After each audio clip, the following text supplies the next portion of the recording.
Okay. All right, so we're opening up the Larkspur Wait, Heritage. wait. I need to be sure that people are actually in the audience and are participating now. Okay. Okay. I have 0 attendees, so I'm not sure I'm broadcasting. All right. I'm going to just run down and be right back. Hello, Sonia. Okay, now we have an attendee. There we Oh, go. we do. Hi, everybody. Hi. Sonia. Wait, now we have to wait for Lelia? Yeah. All right. Anybody that needs to go, go now. Rich, go.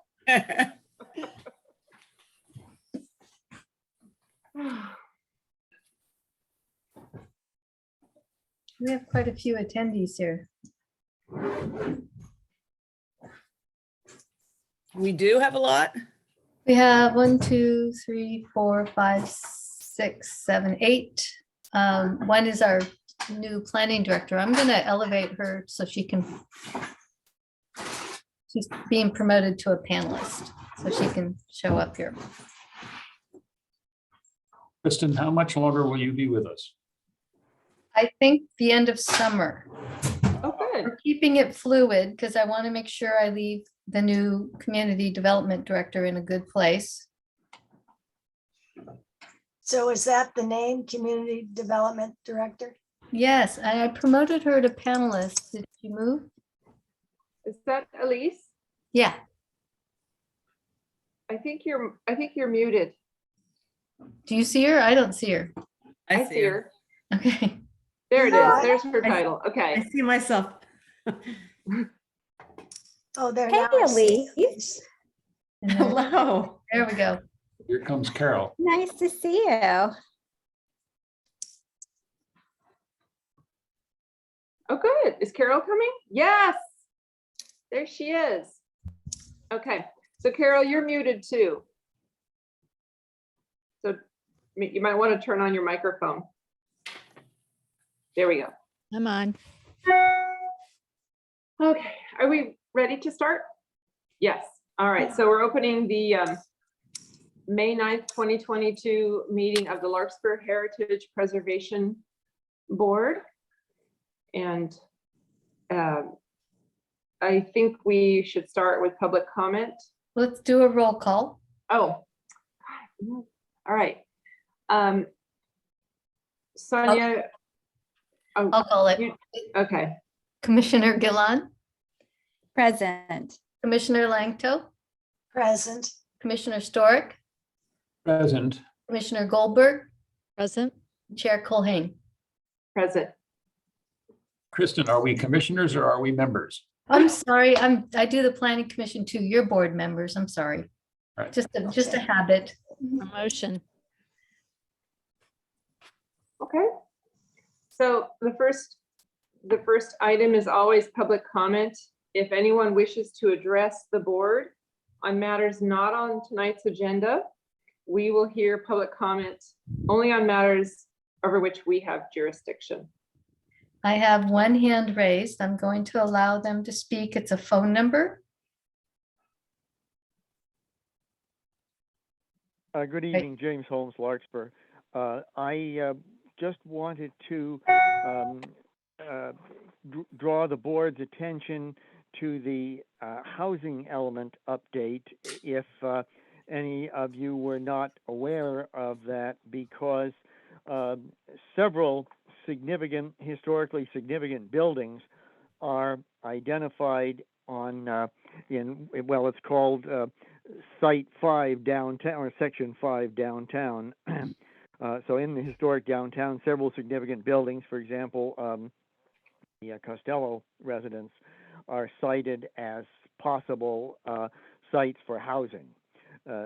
So I would encourage Heritage Board members to take a look at that. There are actually hard copies of all of the documentation in the library, and then there's a website also. Take a look at that and evaluate it, and possibly agendize it for discussion and input to the housing element process, because if housing replaced in many of these historic buildings, I believe it would be a real concern and the possible loss of our National Register. Interesting. Thank you. Yeah, James. If the board wishes, I can put this for a future agenda item. Yeah, It's a good I think- idea. I think that's a good idea. And I'm sure that Elise can also participate at that time and give you a better understanding of what they're looking to do. Okay. And I am sure we're all going to have questions about that. Are there any other comments from the public tonight? No other hands? I just see the same hand. I'm going to take it down. All right. Okay. All right. Then we're ready for the planning staff's oral report. All right. I'm going to keep this brief. I gave you all a lot of information in your staff report and a lot of attachments. So I'm assuming that you did your due diligence and read all of the material. This is application HDR HT 212038 filed by Robert Wilkinson on behalf of the property owners, Kurt and Julie Hoot Cooper for 47 Madrone Avenue. The applicants are proposing some pretty substantial demolition and remodeling of the historic home, including shifting the home forward 2 feet and over 2'6" to the west. And doing the body of the additions to the rear, but they will have a detached garage with a second-story bedroom addition that's attached via a bridge to the back corner of the home, the back east corner. The additional improvements they're looking to do to make room for the additions at the rear, they would like to fill the existing pool, shift a new pool over to the east side of the rear yard, do some general landscaping in a rounded driveway entry with two curb cuts, sort of a half circle at the front. The heritage trees they're proposing to remove would include 3 poplar Lombardis, 1 birch, 1 laurel, and 1 cottonwood Fremont. They have not proposed to remove at this point any historic redwood trees. Although it is worth noting that the shifting of the home forward 6 feet does put the house closer into the critical root zone for some of the redwoods that are located in the middle of the lot. And if you look at the site plan, you can see this sort of grouping of redwoods that it's shifting closer toward.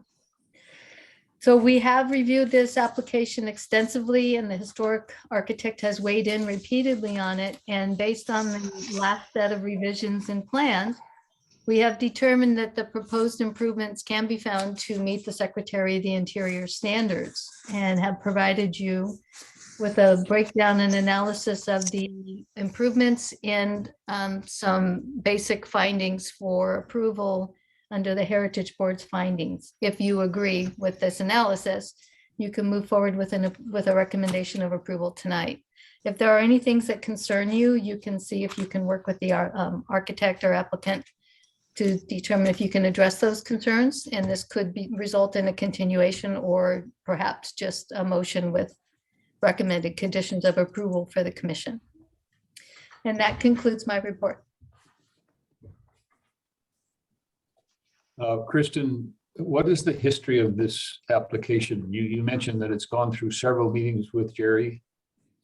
Right. Well, when we do our initial evaluation, we have a lot of different zoning application codes that apply and submittal requirements they have to meet. And most of the comments were based on various department and planning, concerns or requests for more information in the plans. Jerry's concerns were largely related, and she's here, she can speak on this, were largely related to the extent of demolition and the applicant's proposal to remove all the front windows, front porch, front railings,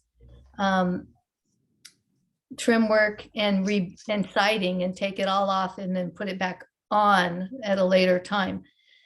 Our position as staff and the historic architect was that the historic siding, windows, and materials that are on the building now that aren't being altered through approval of this plan should remain in place unless otherwise approved by the board to be done differently.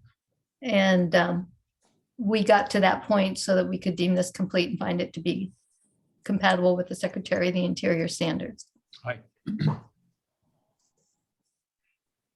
And you said, is it moving forward 2 feet or 6 feet? 6 feet forward, 2'6" to the west. Okay, But the footprint is changing. So when you look at the proposed footprint, it's different. So that the shift also includes new additions on the west side that can confuse you when you look back and forth between the two footprints. okay.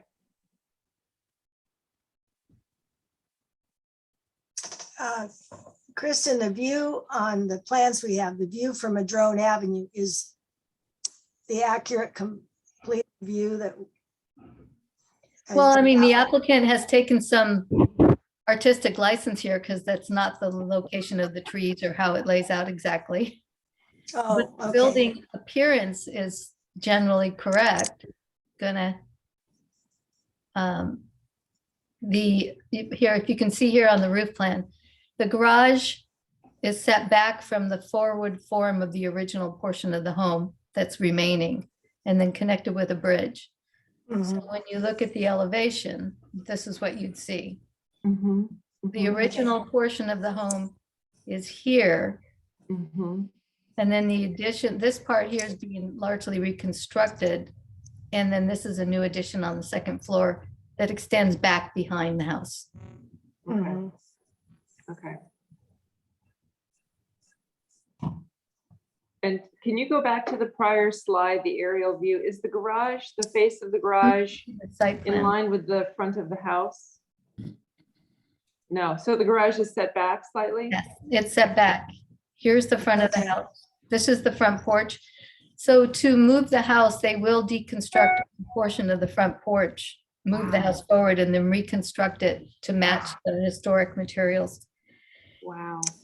And I think that the architect had one condition in terms of the railing detail and some of the finishing trim work she wants to be sure are consistent with the architectural style of this home.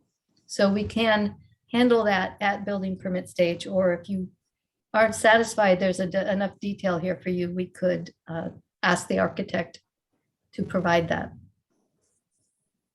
Okay. Kristen, I was asking them to provide it for the building permit plans. Okay. Yeah, And that's we'll what I see it thought. then. And the only question is whether the board wants it to come back to them. I mean, we could send it back to the board when we get the building permit plans, or we could do it internally, you and I, so it's up to the board, however they want to handle it. Is that going to be part of our motion? If you have a concern and don't want to just leave it to staff, you should definitely include in the Okay. motion, you want the building permit plans to come back to you. Okay, Otherwise, no mention of it. Yeah, otherwise that's not the standard practice. We'll just handle it okay, as okay. staff. Wow. I'm very impressed with the scope of this project. It's a thing. Wow, moving a 2-story house like that. So the applicant is here and probably would like to make a presentation to the Great, board. great, okay, Is everyone done with questions from me? yes. Yeah, Just for now. Yes.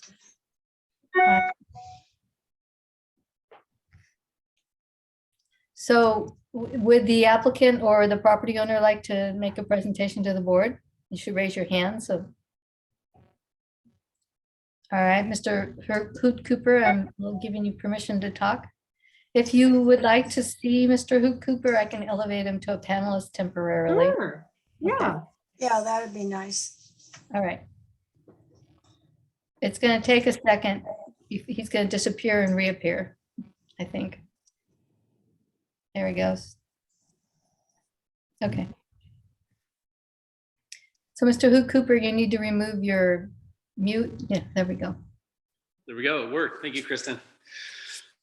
Hello, board members. Thank you for taking the time. My name is Kurt Houtcooper. My wife, Julie, is also on the call. Just quick background for everyone here. We moved to Larkspur in 2003. We have 3 girls that we are raising in our house at 3 Piedmont Road, just off of Magnolia. We built that house in 2007. It was a craftsman style home that was not historic, but we rebuilt it as a consistent with the neighborhood. Our 3 girls, they were baptized at St. Pat's. They went to preschool and were in primary and have gone through the public school system. So we have a 5th grader right now at Neil Cummins, 8th grader at Hall, and a junior at Redwood.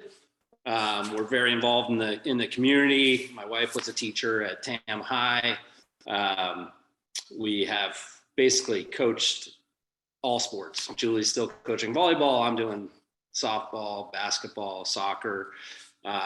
We were not planning on moving, but when we walked past 47 Madrone and we saw that the house was for sale, and we've been walking past this house for decades, and I've always loved it. We jumped on the opportunity. So we think it's an amazing location within Larkspur. We think that the historic aspect is something that we embrace. We've always loved the look and the feel of the house and the site and its significance within the community. So long and short is, this is the house that we're hoping will be our house for life. Plan on raising our kids here and our grandkids. We're committed to California and we're committed to Larkspur. So we are excited about this project.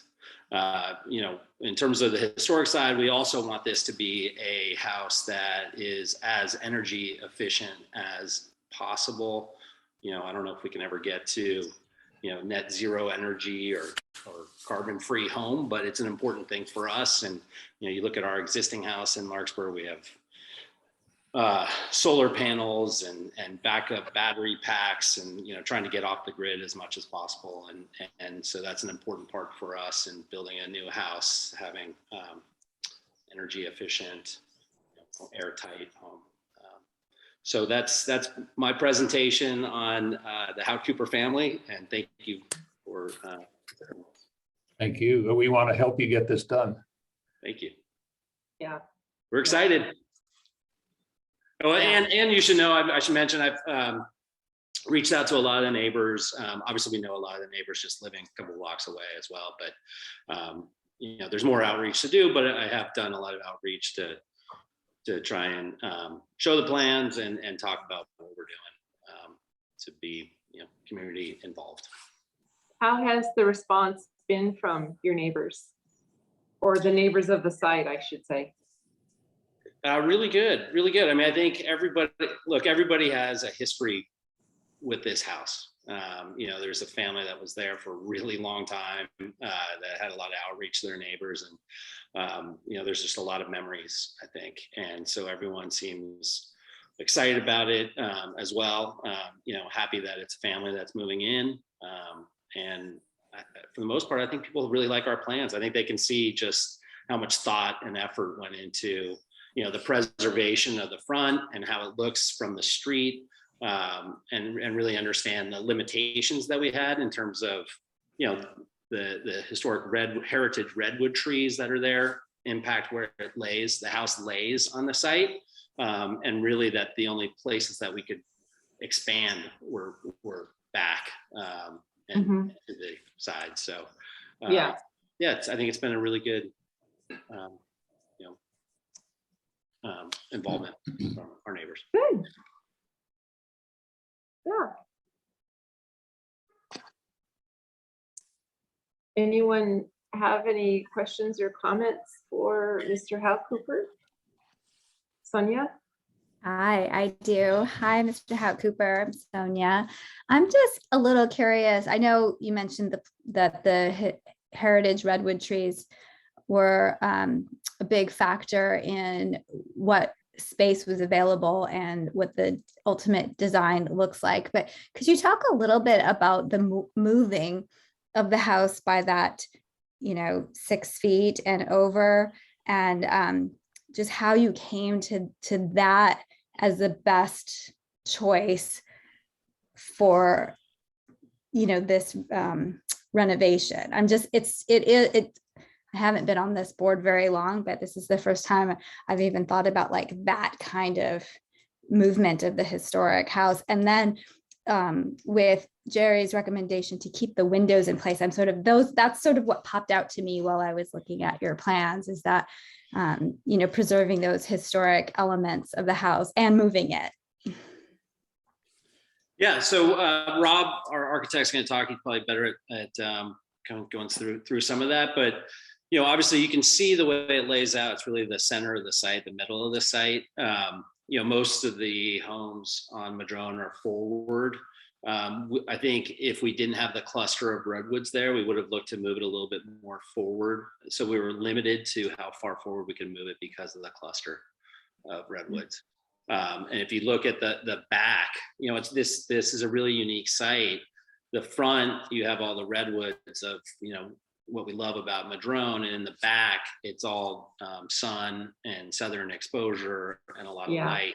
And so we're really drawn to the sunny side of the house. We think that's kind of where our emphasis will be with kids around the pool, and so that's. If we didn't move it forward, we're really taking up more of the space in the back. And then obviously the architecture of the house is really limited when you incorporate just the existing front of the house needing to stay the same. And it is a very vertical house. It makes for some challenges in designing that house going backwards. And so that's why we could only go forward 6 feet. Thank you. And the windows, you mentioned you were talking about energy efficiency being important. How do you plan to incorporate energy efficiency working with the historic, requirements of the windows? Yeah, I'd love to get Rob to chime in on this if we can. I don't know if we can include Rob, but yeah, we're worried about that. The architect has his hand raised. We'll select him when we're done. Okay. I wonder if there's a way, and I mean, I'm not sure about this, maybe Jerry could address this, if there's a way to keep the frame of the windows and then replace the individual glass panels. Or Respond, Kristen, or you want to wait, or? Let's wait. okay.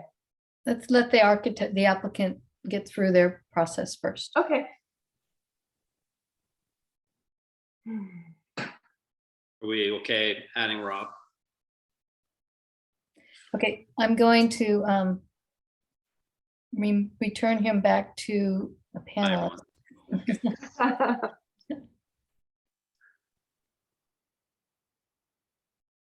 I can read this. Oh, I hope I didn't. No, I'm trying to remove you entirely.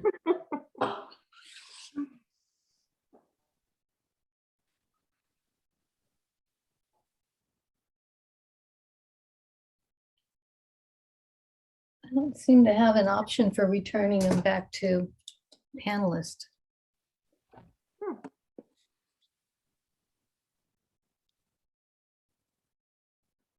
I only have a remove. That's odd.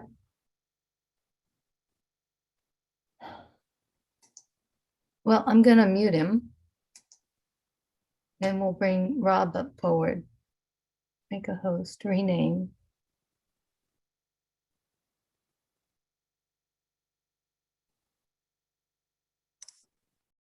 I can't seem to control Mr. Hoot Cooper's position now that he is a panelist, other than to remove him entirely.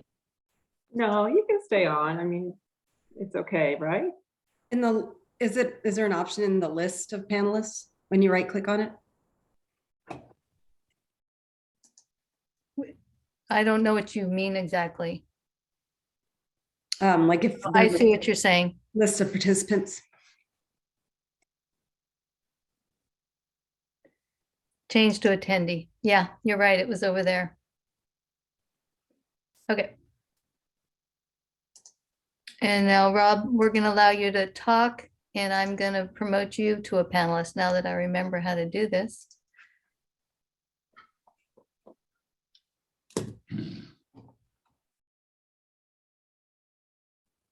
You have to unmute yourself, Rob.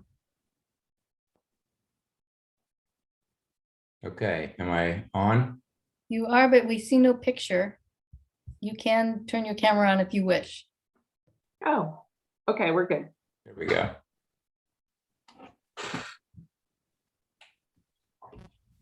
Okay, so I'm Rob Wilkinson. I'm with Wilkinson Architectural Group, architect for the project. And I'm happy to just sort of pick up where we left off, or I can just quickly describe a little bit about the design. And so maybe I'll start there. On a certain page, Rob, just let me know. Okay. I think probably back to the cover sheet would be good. Yeah. Yeah, I did want to point out on this view, this 3D rendering here, somebody asked if it was accurate, and Kristen rightfully pointed out that we removed a number of redwood trees just so you could see the house. You know, and that was the artistic license. So there's actually quite a few more redwoods in this view, but if we put them all in, you wouldn't see much of the house. So that was the purpose for that.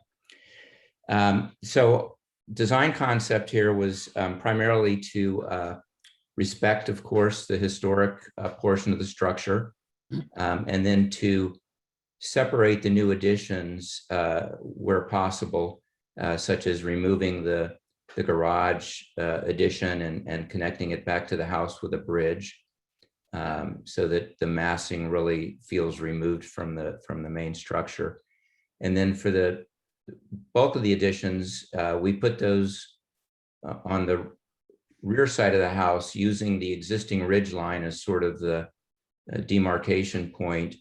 You know, obviously we wanted to keep the existing ridge line intact, and then new roof lines, new floor area additions on the back side of the house were kept within the sort of confines of the existing front elevation, so that we didn't really extend the footprint out to either side with those additions in the rear, so that they're largely invisible from the street. As far as relocating the structure goes, as Kurt Howard-Cooper pointed out, a lot of it was based on, you know, having a pretty extensive front yard, certainly more than the majority of homes on the street. We wanted to maximize the available space in the rear yard. But one of the primary reasons or factors that led to the decision was the fact that the existing brick foundation had to be replaced. And so we were basically already into lifting the house and moving it just to replace the foundation. So we sort of came to the realization of, we can build a new foundation anywhere, we might as well build it in the ideal location for this design. So that had a lot to do with sort of making that decision. So as far as the specifics of the design, I'm happy to answer questions on that, but I think, and I'll do that as, you know, whenever you prefer. But you know, I think we just want to say that we've, you know, reviewed the both the staff analysis and Jerry Holland's analysis, and you know, we're in agreement with by and large all the points that are brought out in those analysis. We do have a few issues that we think need some further discussion and clarification. The windows is definitely one. Originally, we had specified that we would prefer to replace the existing windows on the front elevation with new custom wood windows designed to replicate exactly the existing windows. Jerry just, responded that she felt it was important for those windows to remain in place.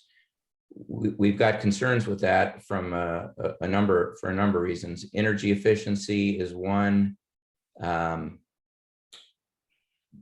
The sort of the waterproof integrity of the structure, particularly the windows, is one.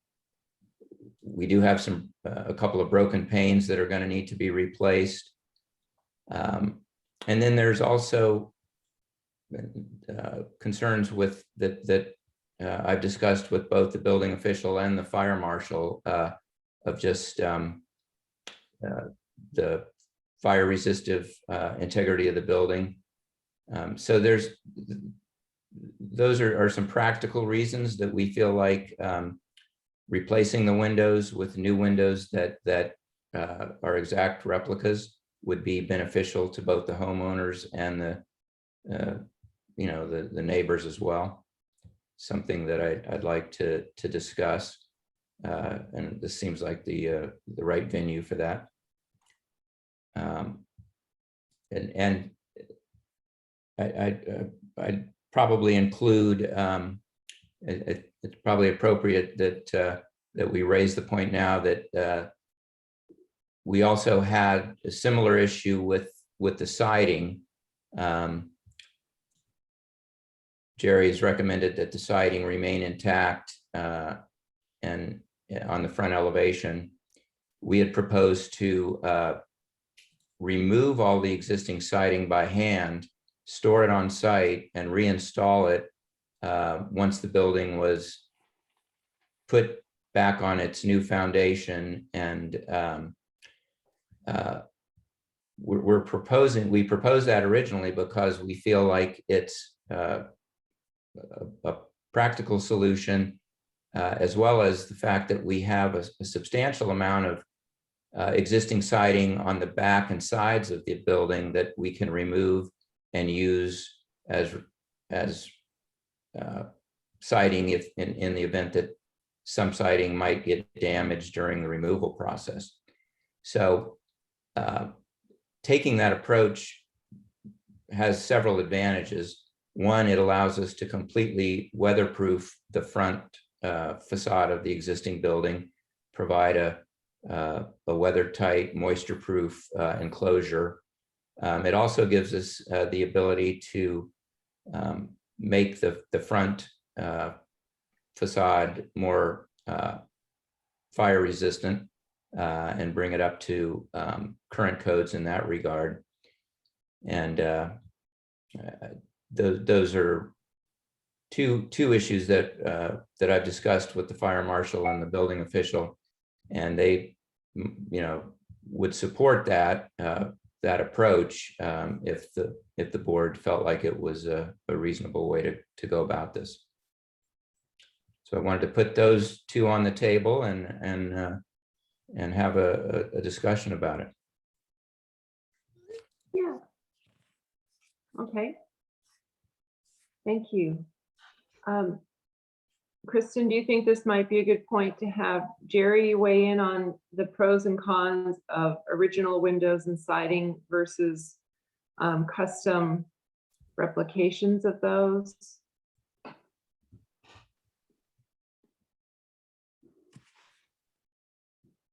I do. Kristen's muted. Oh, I can't hear you, Kristen. Sorry, Jerry is your staff. So I think it's best at this point if you complete the hearing process of anyone who wishes to weigh in on this project. And then when you close the public hearing, you can ask questions of Jerry in terms of how to proceed. And if then, when you're done with that discussion, if you wish to allow the applicants to re-speak or to address any of the merits of the things you're discussing, you're certainly welcome to do so. Okay. Okay. Did Mr. Wilkinson have anything else that he wanted to add to presentation? I believe that covers it. Yeah, those were my key issues. Yeah, I'm going to remove him back to an attendee, and then we'll see if there's anyone else who would like to speak.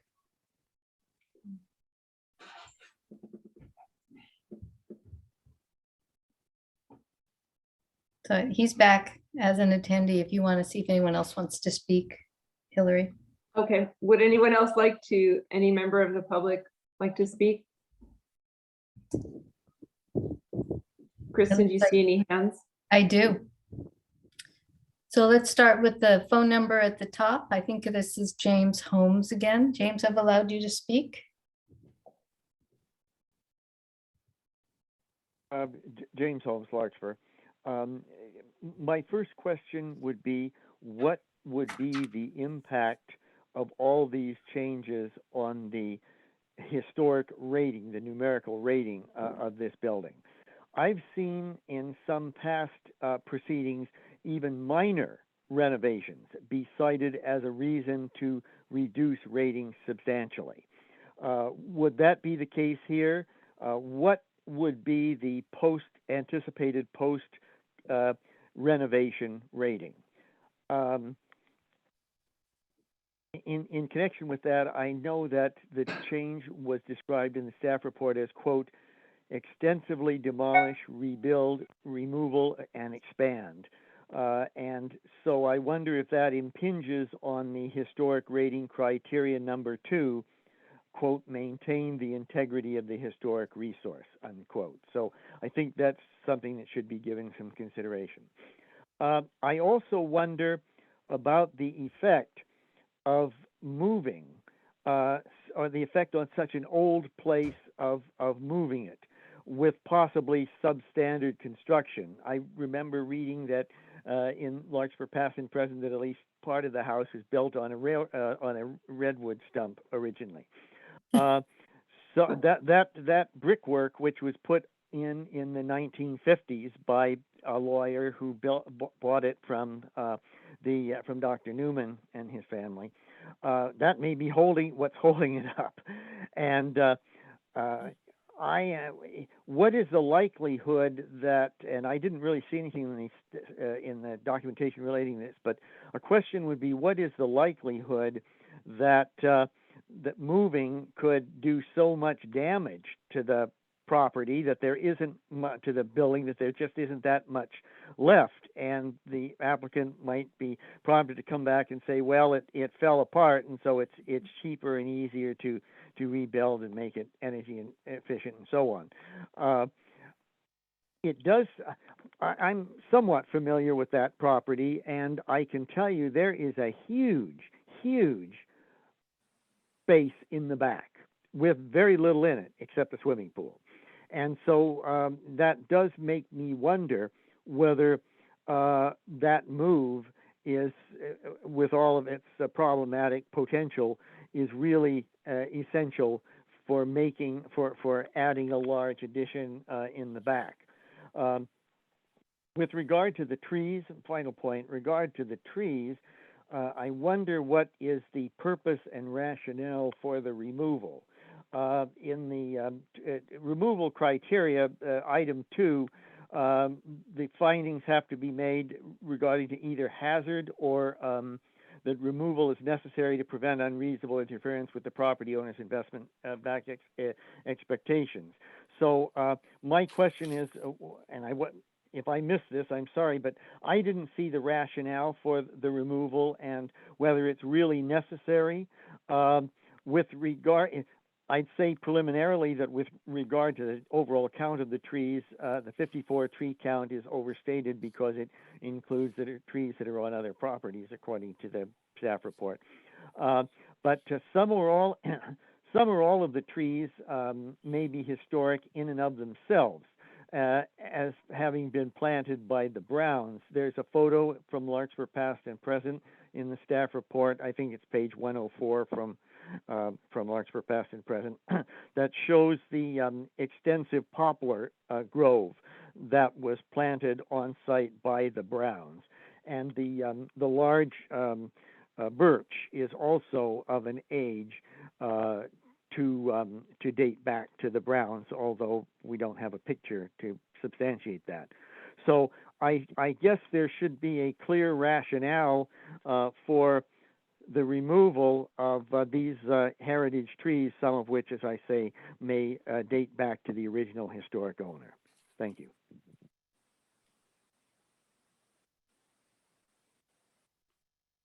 Anybody have questions of James before we unmute him? Just one question. As far as the tree removal, and it's more of a clarification, that is under the heritage tree removal is under the purview of Parks and Rec, correct? Right, but in this case, because it's part of an application that eventually goes to Planning Commission, it's actually the Planning Commission who decides on the tree removal. So I did not go into them for the Heritage Board because your purview is largely, are you satisfied that we're adequately retaining this historic resource? Not so much whether or not a heritage tree should be removed. The trees that are slated are not redwoods. Some of them are not sound. Others are just in the way or just not well suited to the location. But none of them are the types of trees we largely are oriented towards preservation of, which would be coast live oaks, redwood trees, certain types of other California species. Mm-hmm. Okay. Okay, I'm gonna unmute or mute James. And it looks like we have another person to speak, Mr. Bombach. You're allowed to speak now.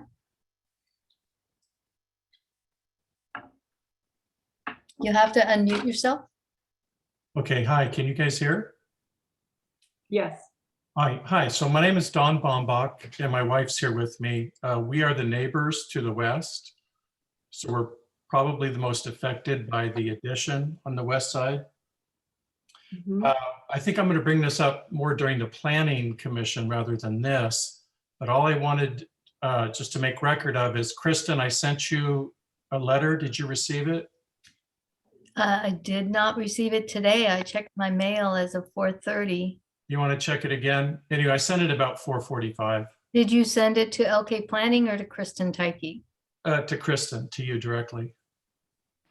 I will look for it. Okay, so I was just, I just wanted the Heritage Review Board to just read that. I have a couple proposed revisions. In other words, I don't have a problem with the owner's plan. In terms of moving the property 6 feet forward, that's fine.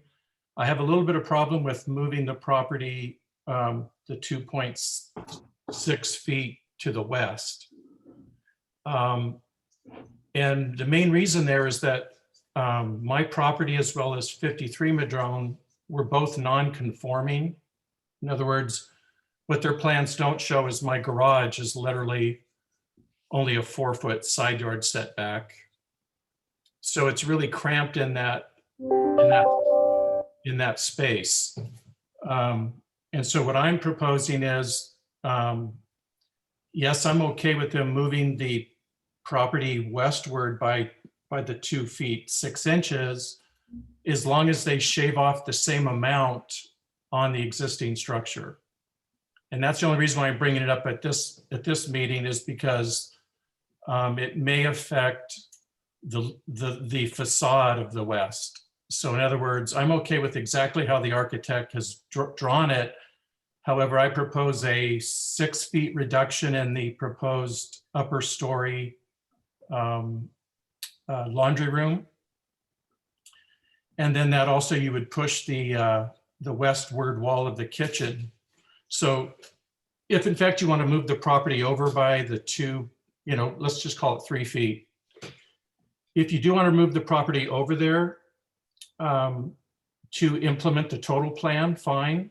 but then take away that same amount out of the kitchen wall and there's a broom closet. You can see it on, here, let me show you. Here's the that- ground floor. That's the existing plan. So let's go to the proposed. Oops. Okay, so, yeah, I think you had it.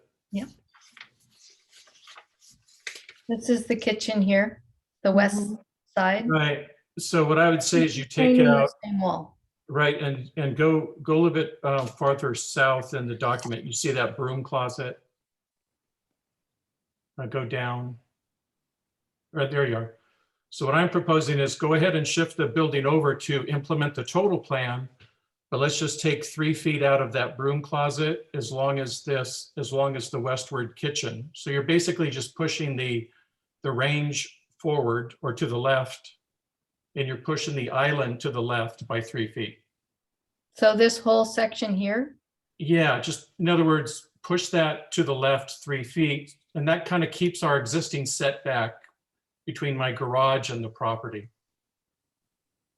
Mm, just I'm- so the board's aware, this front corner here is an original historic. yeah. corner. Yeah. Yeah. Okay.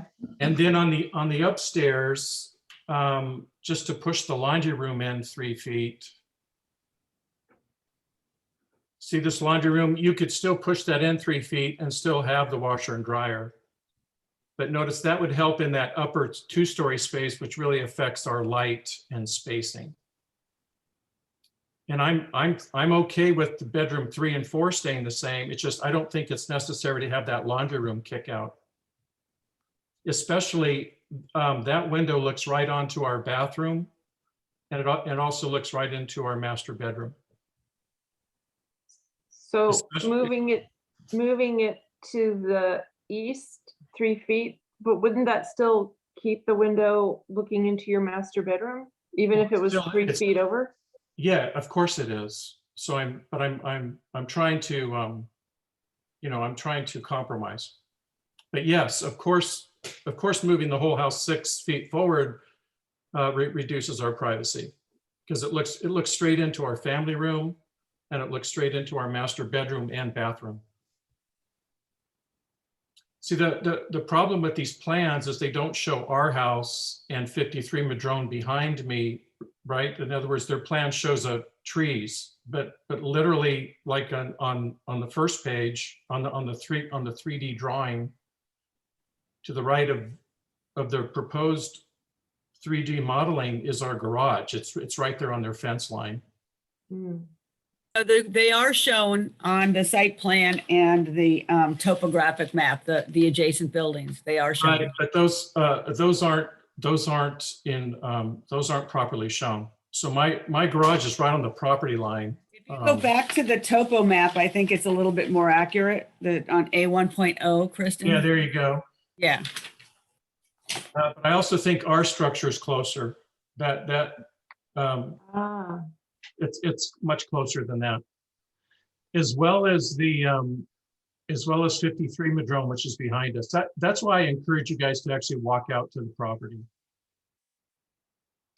I've also found out that these property lines have been changed over time. Like historically, all these property lines were moved 3 feet towards Dark Park. And I don't know if some of those were ever recorded in the current maps at the city of Larkspur. We don't keep current maps of surveys. That most lot line changes are recorded at the county of Marin. Okay, And private property owners are responsible for demonstrating to us where their property lines are. right. But my point is, look at the surveyor's property line. It's actually inside where my fence is. And I think if that existing property line infers that my garage is actually on the property line, which I would dispute. is that shown in this topo map here? Is, No, notice in this topo map, it shows that their according to their surveyor, their property line is actually, my fence is way over the property line and my garage is almost on the property line. I see. So the Okay. surveyor's job is to try and locate and accurately depict placement of lot line, and it's very common that fences are not built on lot lines in these older neighborhoods. But if Mr. Bombach has a dispute over the placement of this lot line, then he and the property owner need to address it. It's a civil matter. Anyway, that's just background. I mean, in the canyon, everyone disputes their property lines. So I don't really go, I don't want to go in that direction. All I'm saying is that if they need to move the house westward towards my property by the roughly 3 feet to implement the global plan, I'm okay with that as long as they shave off that same amount off that west side of the structure. And I suppose that would affect the historical structure. But in terms of implementing their plan, it doesn't really take away any square footage at all. I mean, it is insignificant. Because their kitchen is roughly a 700 square foot kitchen, and all we're asking for is them to basically just push the actual range wall and the island roughly 2 feet 6 inches more forward into the room. And then basically to get rid of that broom closet. And then upstairs, not to have a 100 square foot laundry room. And I'm fine with it. Mhm. I think our issue is with the historic front of I'm the with house. you. And if you're, My proposed go ahead. plan, the only reason why I'm bringing it up at this meeting is it may affect the facade. Yeah, Okay, that's all. okay, thank you. Okay. Okay. So we have a new hand up, Susan Bartholomew. You're allowed to talk. You have to unmute yourself. Hi, I'm the neighbor at 53 Madrone. So our property sits right behind Don's at 55, and ours is the property, our master bedroom runs along the back of the new proposed outdoor kitchen. We are a single story. We're one of the only single story properties left around here now. I think the proposed, the new proposal is actually very thoughtful. I think, they've taken very much the neighbors into consideration. However, I am in agreement with Dom that I would prefer that this was not moved to the west of the property. I think it makes a lot of sense to move it forward on the property, but it really kind of starts to close things in if it's moved to the west of the property. But other than that, I think, they've done a very thoughtful job on this. We've been in our house for over 30 years, so we're very familiar with this property. We were very familiar with the previous owners. A lot of good memories there too. I'd also like to address the trees. I can't understand why the poplars at the back of the property are considered historic. They were not there when we first moved in. We have probably the only poplar left from the historic grouping that the earlier neighbor was talking about, but that is on our property. But those other poplars along the back of that house, and I remember the previous owners commenting on them, all of a sudden they started growing again. And so I'm not quite sure why they're considered heritage, and I have absolutely no problem with them being removed. I wasn't sure where some of the other trees were, but one of them is on the fence line with Don's house at 55 Madrone, and that is actually tilted. So at some point that one's gonna fall over. But the fact that the redwoods are being maintained, that is just, that's just fine with me. And since we've been there, the whole canopy has grown over so much that we have lost a lot of light from our house. So anything, I'm not opposed to the tree removal at all. But anyway, just wanted to comment. And I also strongly urge you to come down the back alley and take a look and see where everything is, because it makes a lot more sense once you can actually view everything and see where the story poles are and see where the properties are located. Okay. Does anyone have any questions? I want to make a clarification on the story poles, and I think we'll have the architect do that for you, because he couldn't put the story poles forward. He had to mark where they would be, where the house would be, and then put show the story poles and where the existing footprint is. But I did insist he put the poles in the accurate location on the west side, because that would impact people. But I just want you to know, when you went to the site and saw the poles, that the location of the front poles, anything towards the front, would be maybe not entirely accurately depicted. And we can have Mr. Wilkinson address that later. I forgot to bring that up. And the west side as well? The west side should be accurate. Yeah.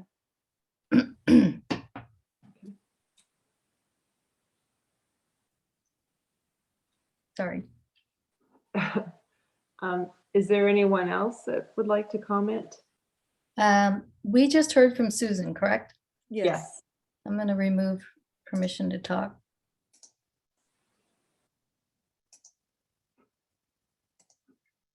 And it looks like we have James Holm would like to speak again. James, you need to unmute yourself.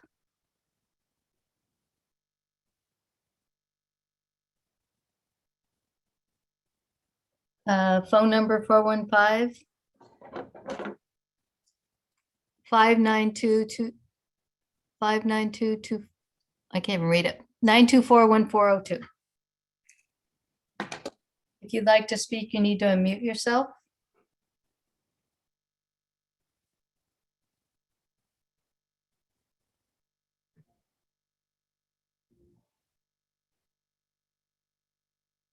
And it looks like Mr. Bombach's hand is still up. I'm gonna see, we're gonna remove permission to talk for the phone number. Mr. Bombach, did you re-raise your hand? Yeah, I just want to make a quick comment. The story poles may not be accurate on the west side as well, because they don't show, well, I think they show up to the kitchen window moving over, but then they don't show how close the, they call it the retreat or the bathroom / existing pool room also then would be moved over.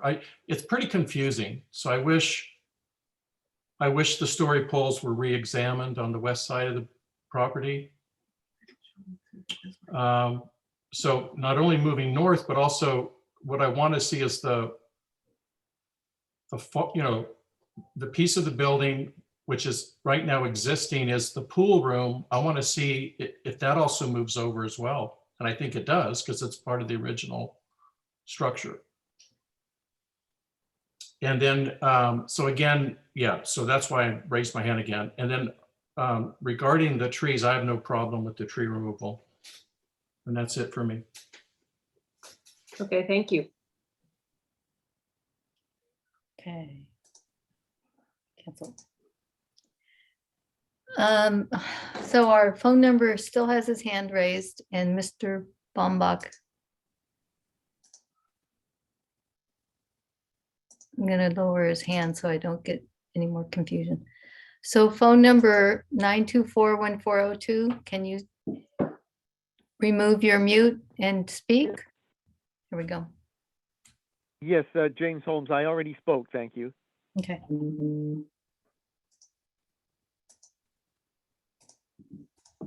I just have to manually lower everybody's hand. And I see no more hands. Would anybody like to hear from Mr. Wilkinson about the story poles?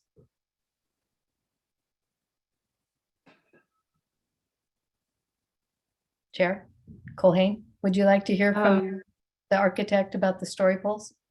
Yeah, Yes, if he I has a would. comment, yeah, that would be fine.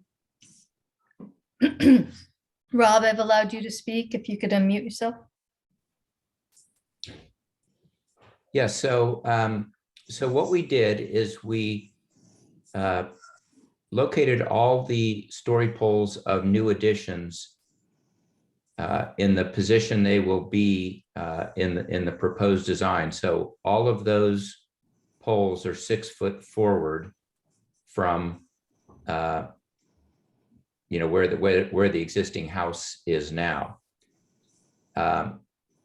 So they're accurate to where they will be in the new design with the house moved.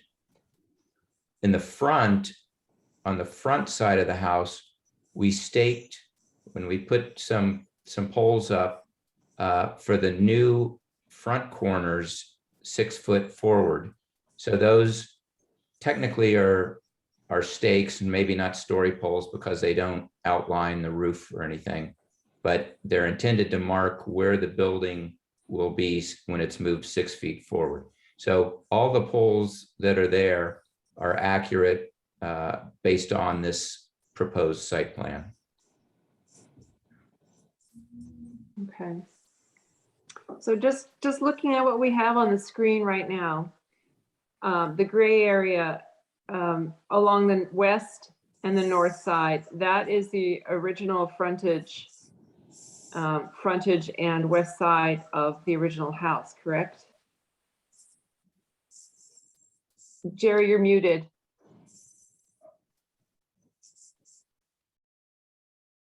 Was that for me? That No, I question? think that's the wrong plan. If you wanted to see the original one, you have to go back to the topo map. That's the original footprint. That's the original footprint. Are Okay. we done with Mr. Wilkinson? Shall I remove him from? No, not yet. Okay, so basically it's not, I just want to make sure I'm really clear in my mind. You're not expanding to the west. You're just picking up the whole existing house and moving it 2.6 feet to the west and 6 feet to the north. That's So you're right. not blowing out a wall or doing any sort of expansion on the original not footprint, but you know what I mean, the original house layout on the west and north walls. It's just sliding them to the west and to the north. You can see by the gray areas, these are the new additions. This is a little underrepresented, the new addition. He's replacing a good portion of this roof, so. Yeah, the gray area actually indicates new floor area. But that's upstairs, right? Well, Yes. most of it's upstairs, although Okay. the outdoor kitchen in the back is not upstairs. This is Right, single story. right. Okay, But yeah, to your point, along the west side, the footprint is moving, but it's not expanding. okay. Did the storyboards represent that on the west side? They I do. think not expanding is not entirely accurate. It's shifting back this way. Well, yeah, not expanding to the west, I'm sorry. Can you point out where this disputed area is with the neighbors? Do you see the hand up here? Yes, yeah. Uh-huh. Front corner here is the laundry room. He would like that Okay. cut back. Upstairs. And then downstairs, starting with this historic piece here in this corner that's all historic, he wants some of this cut back 3 feet to the east, pulled away from the property line further. Okay. All of this wall here. So that would be making the house smaller, in other words, in those areas. Right, and removing more historic material. Right. Addition. Thank you.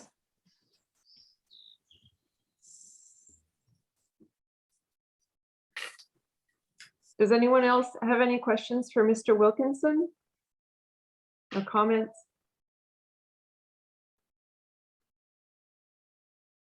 Okay, Okay, is there anyone else from the public that would like to comment on this project? Mr. Baumbach's hand has come up and down twice. Okay, I think I've allowed you to speak. You need to unmute. Okay. Yeah, no, it's a little complex. I just want to, with regarding to the question about, what's being expanded. Yes, the downstairs is being proposed to be moved over 2 feet 6 inches, right? So that's not that dramatic. But what happens when you move the building over to the west by 2 feet 6 inches, and then you add on the additional square gray space is another 11 feet. So 11 plus 3 is 14. That's new space, 14 feet. Like right now, the existing second story is going to be moved over 14 feet closer to our family room and our master bedroom. oh, I'm sorry, bear with me. I'm not sure, what are you referring to when you say 11 feet? That you're talking about the second story, correct? Second story. The 11 feet is the laundry room, the frontal gray area. Plus they want to move the house over another 3. So 11 plus 3 is 14. Okay. And that's the only area that I'm really focusing on. So one of the solutions is just if you move it over 3 on the bottom floor, then shave it off. Notice I'm saying move it over because maybe they need to move it over to implement the total plan. In other words, to get the spacing they need for the garage. So go ahead and move the whole thing over to implement the total plan. And then it's a very small revision, is just shave off that 3 feet. Have the architect tastefully shave off the 3 feet on the lower and the upper floor. But the reason why I'm raising it now is because notice it does affect the facade. Right. Okay, that's all. Okay. So just for your edification, the second floor here is a new addition. But the ground story shaping, particularly this front wall and this corner, are the corners that are historic and original. Right. They're going to rebuild some of this portion back here according to the demo plan. Okay. This is, see the dark walls. So that's the area we're most concerned about. Is that right? That the neighbor is concerned about. Yeah. Well, the neighbor is, but Yeah. in terms of historic preservation, that's a historic. Front area here on the ground story is what we're concerned about. Mhm. And you may want to ask more questions of Jerry. But this portion here, this whole laundry room is a new addition. Upstairs. Yes. Okay, all right. But I'm just curious, are there any more public comments before we dive more deeply into this? Mr. Baumbach's hand is still up, but I think he just left it up. Mr. Baumbach, there we go. I'm done. And let me move him. All right. So we have no more public comment, it looks like. Okay. Okay. Well, I think it would be good to hear from the historic architect on some of the issues that we've just heard. Jerry, would you like to address in whatever order you like? You could talk about the window siding and or you could go right into that issue of the west side, wherever you'd like to start. Okay, well, he needs to address the applicant's discussion with the building official and fire as well. And Right. that's, yeah, Right. fine. So we can start with that because I think that was one of Sonia's first concerns too. I mean, I was just going to start with Yeah. Sonia's. She was concerned about moving the building, and notwithstanding the neighbor's concern, I'm just focused on the historic resource. I'm adamantly opposed to moving original buildings, usually almost just about any time. But in this particular case, the impact on the neighborhood or even the impact on the resource wasn't going to be changed that much. I mean, it's still got a very expansive front yard, which was its historic character. Moving it forward 6 feet, I don't think was going to lose any of its character. It wasn't going to lose any of the character of the front yard. So I think it was going to maintain pretty much the same relationship to its environment and its landscape and its neighbors. Moving it forward, it's a flat lot. There's no views. The important thing about the front yard is the redwood trees, of course. And that was being maintained. So the relocation doesn't bother me at all. The windows, that's a real, I could stand on a soapbox for days and talk about old windows. So I'll try to keep it short. But in terms of character, the standards are pretty clear. I mean, the standard for replacing something is deterioration beyond repair. And that's typically what I look for. And none of this building is in, none of the siding or the windows, any of the trim work is deteriorated beyond repair. And the point behind that in the standards is that we really want the original historic materials. We don't want shiny, new, pristine, machine-made glass. We want the historic hand glass. We want the original muttons and the patina that it all has. So it's kind of a character thing. I mean, if you replace all the windows in an old building, it will not look the same. And I think that's a really important point when you look at an old building. You can talk about energy efficiency and you can talk about fire safety, but what we're not talking about that here. We're talking about historic character. So in regard to energy efficiency, I'm going to say double pane windows aren't that great. You go from an R1 to maybe an R3 or an R4. You would gain more efficiency from an energy point of view by putting more insulation in the attic, insulation in the walls, insulation in the floor, in the crawl space, using more efficient appliances, your space heater, your water heater, solar panels on the back. There's a lot more efficient ways to save energy. And then the other thing, the larger picture for energy is what we call the total embodied energy. When you take an old window out, it goes into a landfill and you've lost all the energy that went into growing those trees and putting, the labor and making the windows, installing those. You just throw it in a landfill and then you use more energy by making a new window and putting that in. And usually the new windows they aren't as recyclable as the old ones. So energy efficiency from a historic point of view doesn't really affect me that much. Plus, I think the orientation on this house, it doesn't have a lot of huge expansive windows. So I don't think that's a real important point. The fire is a concern, certainly. The newer windows are tempered and they can resist fire a little bit better. But again, I think my point of view is just historic character. And so speaking from that one-sided point of view, for me, the historic character is more important. I mean, the building, every building is vulnerable to fire. And if that is a concern, then the fire department, when it goes through plan check, will make some comments. It's not close to any property lines. There's plenty of side setbacks.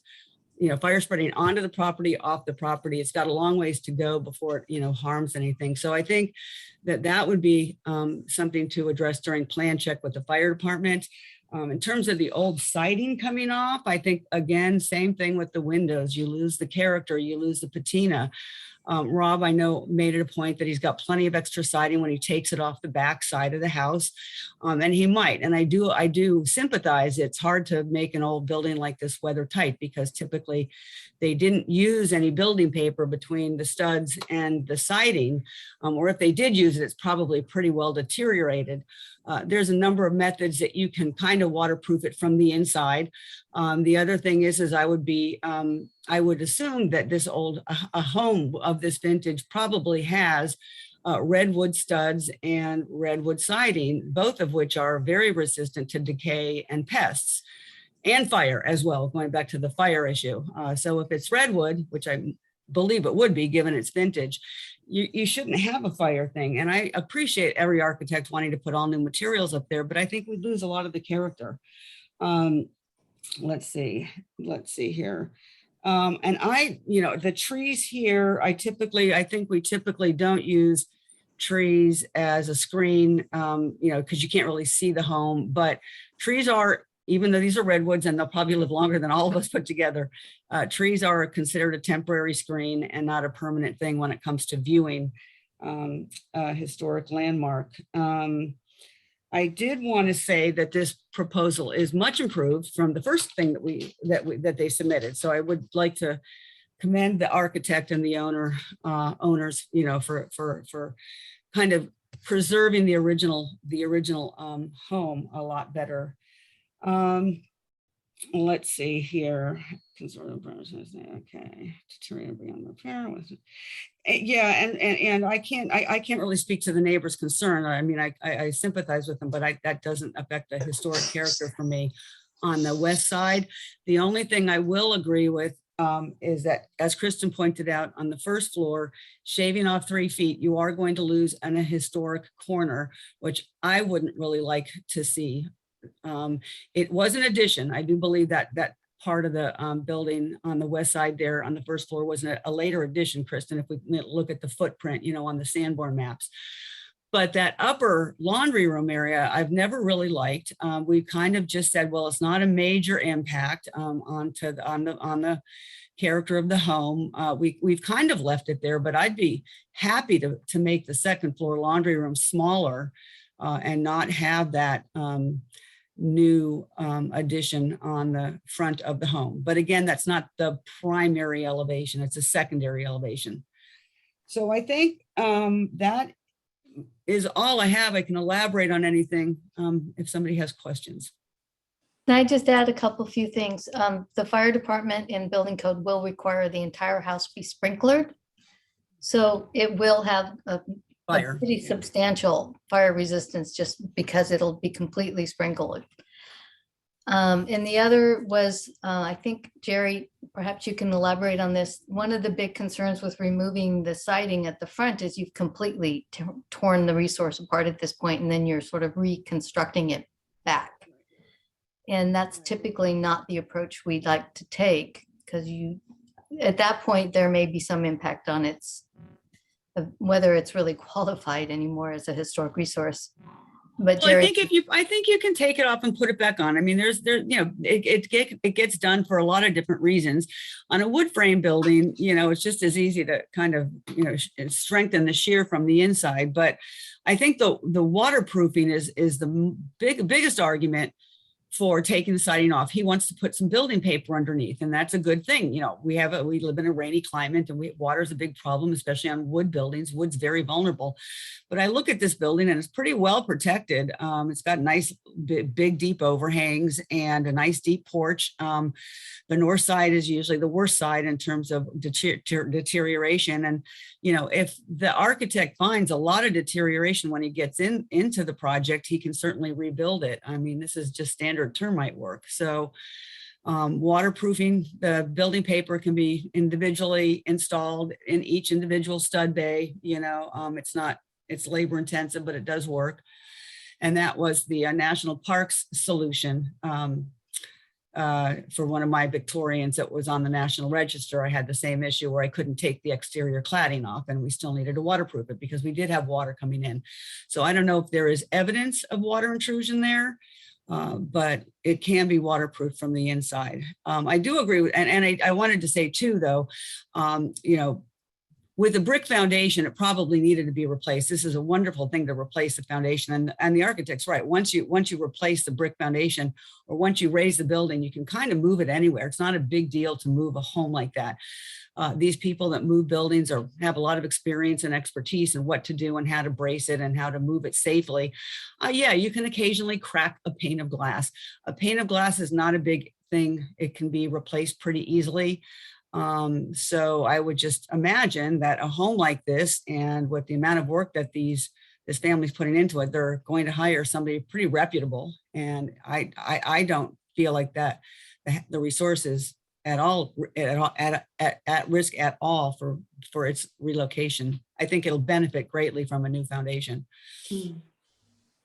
Yeah. What about Jerry, could you just briefly address James Holmes' question about the resource? I think it's rated an A. It's one of the A listed I think it's homes. a B. I think it's a B. It's a B, okay. Yeah, it's 75 points. It's a high one. It's not a C. It's a, it's a pretty good, it's a pretty, Okay. pretty good resource. We certainly don't want to lose it. But if you took up all the siding and you put it back, I don't think we'd at all consider it delisting, as long as the siding matched precisely. Okay. I mean, if it's really old, like for example, pine siding and it's all deteriorated, well, maybe you do want to replace it with some kind of redwood siding. But I don't think we're going to lose character. What you lose mainly is patina, and that's, I think, a real part of any old building, especially one this old. This is like, I can't remember the date, but it's a pretty early farmhouse on this. I think the addition was done 1924. I can't Yeah, remember the original. 1909. Yeah, this is a pretty old home. In late 1800s. Yeah, yeah. So, but yeah, I think, and you can always mill anything to match. Okay. So I don't think delisting this home is at all at all threatened by this project. I mean, it is a huge project, Yeah, yeah. Does anyone else have any questions for Jerry or comments? Well, I was going to say, Kristen, the only thing I had was just the kind of the character of the new porch going back in, right? So, we talked about this in the beginning, is if the board wants to see what the architect's going to finally put on the porch in terms of, pickets and in terms of the porch posts and anything like that, they might want to have it come back to them later when it's been designed. Okay. So the various alterations, going back to this comment here, and this was not the final, what do you call it? This wasn't our final evaluation from the previous historic architect, was it, Kristen? This one was the 79. Right. So the Here's last. final. Right. So this, yeah. So he didn't think that it wasn't that hard. I mean, these old buildings, it's always kind of, it's always, yeah, it's not that hard to look at the Sanborn baths. We looked at them from 1909, 1924, 1942, to kind of see that the enclosing porch was kind of filled in, the wraparound porch was filled, and there's an addition on it. But the kernel of that house is still there and the front. Mm-hmm, mm-hmm. Right.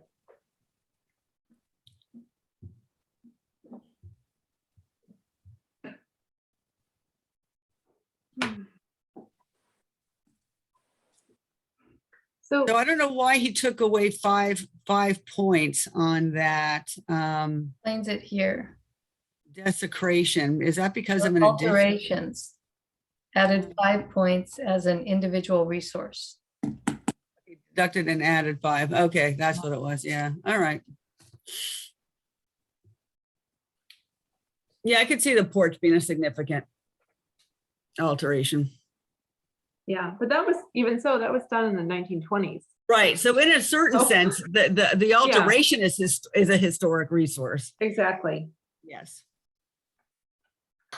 Just to interrupt, but wasn't that part of James's question, was what would all of the proposed new changes do to the rating, with the second story and the all of the new materials? Does that change?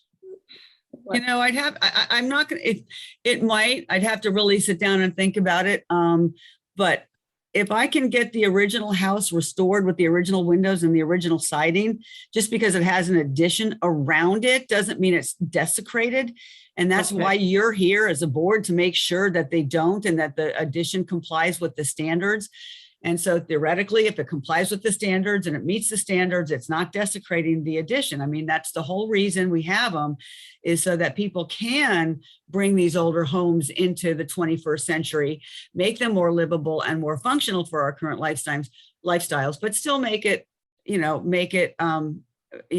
keep the historic character. So I think that's what we're doing here, is assuring that.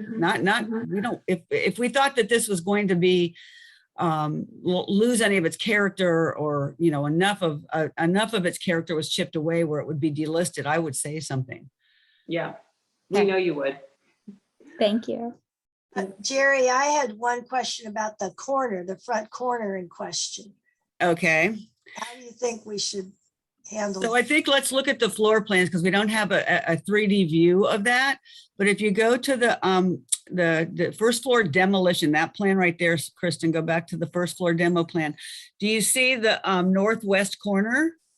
Mhm. That corner right there it's an addition. It was like a 1924 addition. Okay. Oh, okay. And it wasn't an important addition, right? It was just some kind of probably a shed or a storage shed or something, but it wasn't an addition. And it's on the 1924 Sanborn map, which makes it almost 100 years old, that addition. So, you know, I wouldn't like to lose that corner, you know, although I do, you know, I'm sensitive to the neighbor next door, but from the historic resources point of view, I wouldn't want to lose it. And then if we can go to the second floor demo plan, Kristen. Okay, so the second floor demo plan, so they're adding on to that northwest corner with the laundry room. So they're kind of, yeah, right there. No, the second floor plan. Yeah, I'm sorry, the proposed second floor. Right there. Right there. So that's kind of that laundry room. I think they could easily, and if you look at it on the elevations, you know, it's hard to, the problem with elevations is that it's a 2D drawing and it looks like, you know, when they're not in the same plane, they often look like they are in the same plane. But yeah, there you can see it on the proposed north elevation on the second floor. It's not huge. It's not that big. I'd prefer it went away, but you know, I could live with it, but it's really up to you guys. But So could they make that part of it smaller or just? I think they could very easily. I appreciate the comment from the neighbor. I mean, 100 square foot laundry room seems excessive. If they can still get a pretty comfortable laundry room in there. Mhm. Okay, thank you. Yeah. Would it only be the laundry room affected? Is that sorry, that picture that we were just looking at to show the outside of the house, that little piece on the second floor, that was all laundry room? There's nothing else a part of that? Looks like it's just laundry. Well, the bedroom additions start back behind it, but this is the one addition at the front. You can still see a little bit in the elevation Okay, right there. Yeah, right there. right. Okay, thank you. But I mean, if you pulled it in 3 feet, that would bring it almost to where the window is in the laundry room. Yeah. Right? Yeah. That would look, wouldn't that look a little narrow? Funny. Yeah. Well, I think it would just look like a dormer window or you know, like a dormer addition. Or kind of a pop-up. If you go back to the front elevation, I mean, it could easily be made to read. Yeah. So if you look on the front, you see how the front has it has two types of dormers, right? It's got that kind of a, just a pop-up dormer and a gable dormer. And I think you could make it maybe more like a pop-up dormer. Like this one? Or this No, one? like the other one. Yeah, because the first one is really significant. It's a gable. It's centered right over the main windows. Yeah. You know, yeah. The other We one's don't just kind of like like that. a secondary one. Yeah. I don't know if that is something that would be under the Historic Preservation Board's consideration. It sounds to me like that's more of a planning commission issue. No, I think it's very much historic because it's a visible corner from the side, from the street. You can Right. see that corner. And now you're kind of adding on to it. It is set back though. It's not right up at the front of the Right. building. So like I said, it's kind of like I'm on the fence with it. I'm 50% can live with it. 50% would like it to go away. So I think it just depends on, you know, how the board feels. I have not been to the property line since the story poles have been put up. So, you know, that might be something to look at. But I mean, you're saying that it could go either way. It could be acceptable from a historic standpoint, or it could be reduced in size. And either way, it would be conforming. Yeah, I think it's not detracting. It's not a horrible addition, and it's set back. Okay. And that Okay. was kind of where we came, you know, we decided to say, okay. They did keep that brick, even though they've pretty much removed the fireplace inside. They did remove the brick. They did retain the brick fireplace because that's a very visible, old Mhm, element on the front of the house. And so we appreciate that they're, keeping that element, even though there's no fireplace in Yeah. there anymore. Interesting. Yeah. This one, Yeah, they're keeping that and the other one goes away. Okay. demolished. Yeah. Well, I think it sounds like the main issue, if I can distill it down, the main issue is how much we want to require the use in as much as possible of the original siding and windows for the front facade of the house. And the bottom corner that the neighbor is saying would like to be pulled back. Because they're moving the house, I think if they didn't move the house, wouldn't need to have that corner. Right, taken exactly, up on the ground exactly. floor, yeah. But the fact is that corner is very much part of the historic. On the ground floor, it's not on the On second the ground floor. floor, yes. The second floor, it's sort of could go either way. And that's what I was thinking, that's more of an, if the second floor, I'm just talking about the second floor, if that's an issue with the neighbor, that doesn't sound like that's a historic issue as much as a planning commission decision.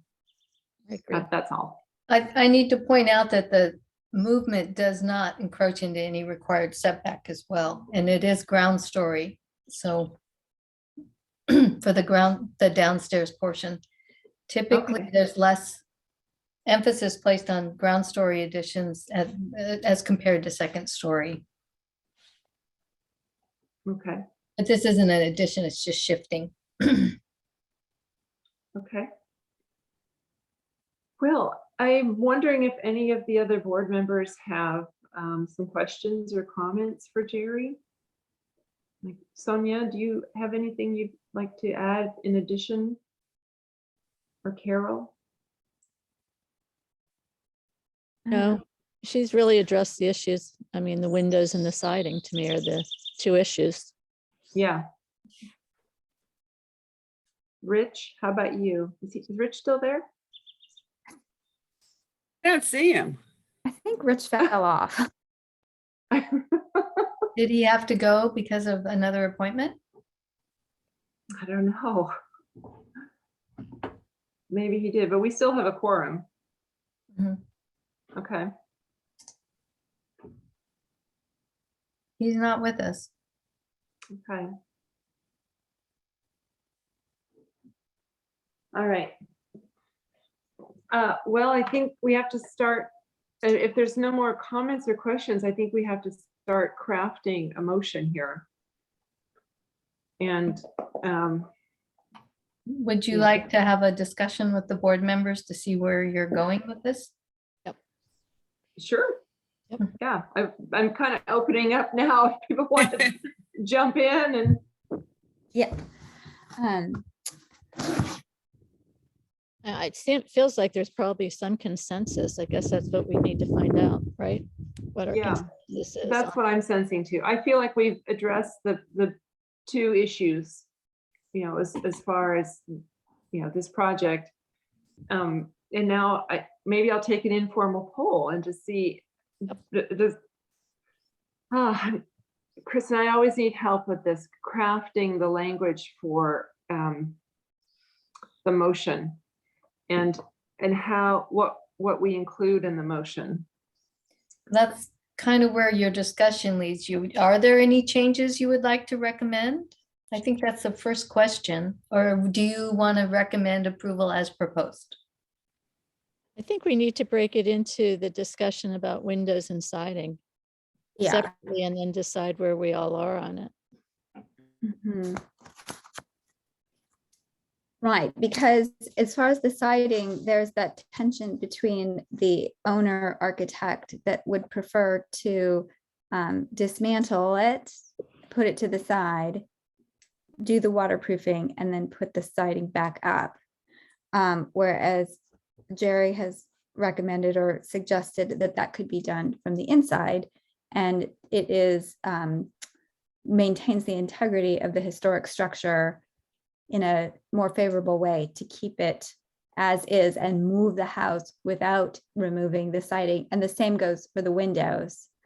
And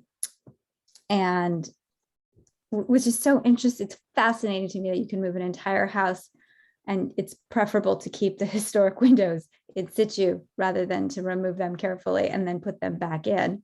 But that I'm pretty sure I understood that properly, that would be her recommendation, would be to keep them in while the house is moved. And she had all the reasons, addressing the fireproofing and the efficiency, and all those concerns to my satisfaction, that the character and patina of the historic structure. And I agree, windows are you can see if you walk around, you can tell which windows are historic and which are new. And I've always had that question myself about the efficiency of them. So I found that whole thing so illuminating and fascinating. And I agree that to preserve them would be the preference, my preference. And if the standards are clear, I mean, it Standards sounds are like really clear. They are it's very clear. almost not even a question of our opinion one way or the other. I mean, if that's what the Department of Interior standards require, that it's deterioration beyond repair is the justification for replacing windows or That's the siding. standard, and I interpret things conservatively. So in terms of replacing, it's very clear. I guess then the only question that we have is that, if they wanted to, they have the idea of removing things and then putting it back. And I don't know if they mentioned if removing the windows gives them the opportunity to do something special with the panes to, make it more efficient. I actually do think either the owner or the architect addressed that in the beginning, like why you would want to pull the historic panes out and then replace them, even if you're not putting new glass in. I think the architect's preference was to replace them with new windows entirely that are designed dual pane, but designed to match. Got it. Okay. Okay. Well, then that's not a question then. Thanks. Well, then I have a question on top of what Sonia was saying, is that as a board, do we make recommendations to the point of, okay, so if we all agree that the siding and the windows must be retained, do we go one step beyond that in terms of how that is accomplished during construction process? I mean, are we able to require that the siding stays in place? Yes, the we windows can. stay I in mean, place? that's part of how you treat wood. There's a whole chapter on how to treat wood features, and it's to keep, make sure that it's treated gently, does the least harm possible. And, so you don't want to over repair something. I do appreciate the architect's concern for waterproofing and probably the owners. But like I said before, our main concern is the historic character here, and treatment of material. There you go. Rather than replace a severity of damage, treatment of historic materials. And I think we had at one point on some project, and I can't remember which one it was, but we actually listed acceptable treatments for wood, right? We do have a condition in there for that right here. Yeah. We also have a requirement that you review the building department plans for approval and then demo plan, and that you meet on site with the applicant prior to demo to go over the demo plan. Yeah. Okay. The other condition requires compliance with the plans as proposed, which would include notations that say they're going to retain the materials in place. And they've changed the notes on the demo, the demo notes and the new elevation notes. They have changed the language so that it clearly states they're going to be retained and preserved. Okay. So it sounds like there's some good safeguards in place in this proposal to protect and maintain the original elements.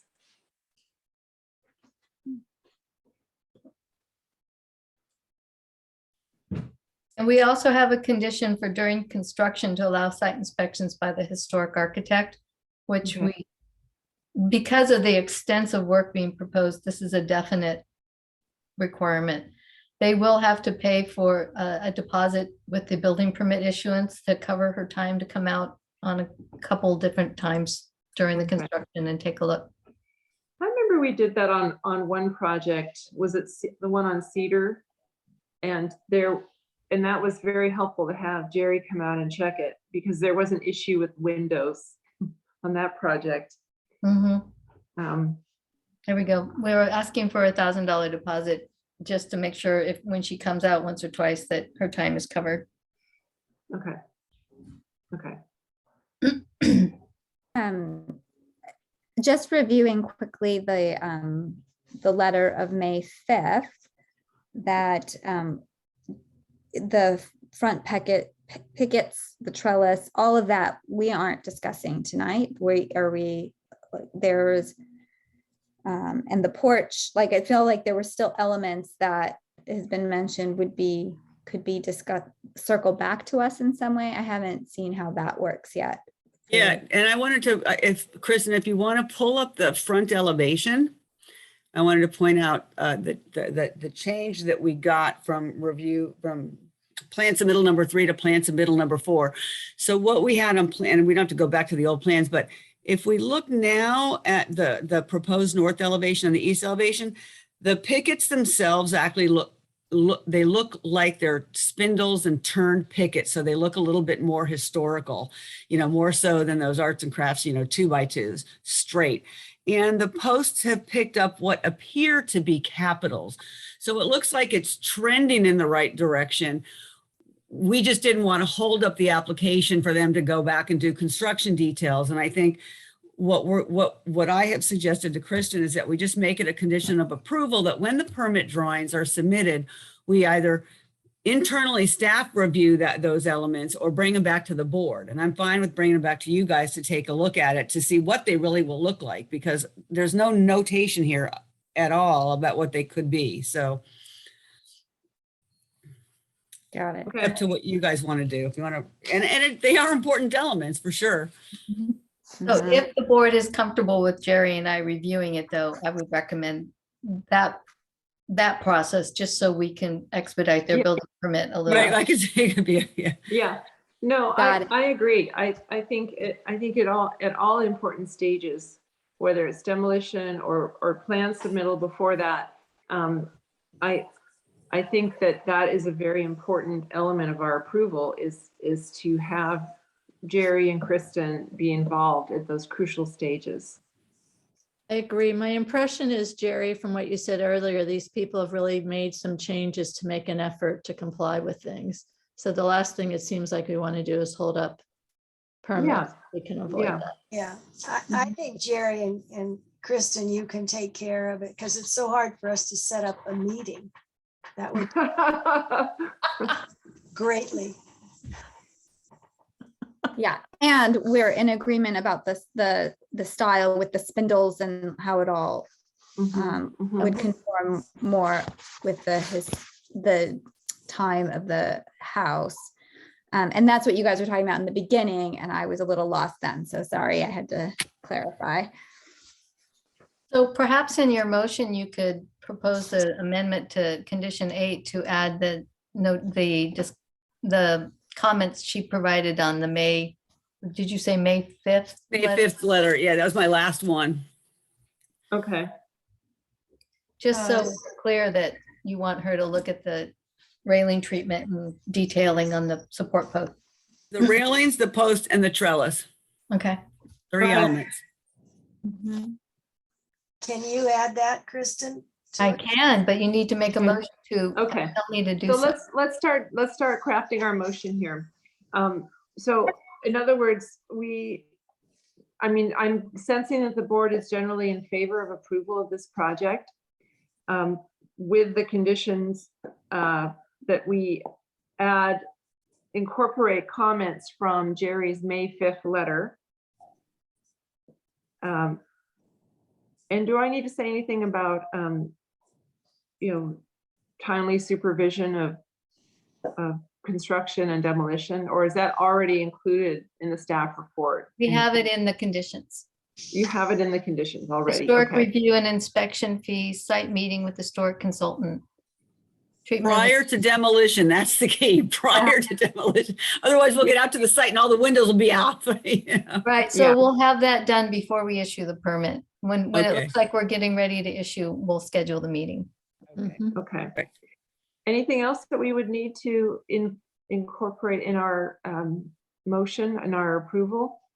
Do we have a recommendation about the neighbor's comment about the like shaving off that corner of the lower level? I mean, it seems like the upper level, you know, as you said, Hillary, might not be concern us as much, but that.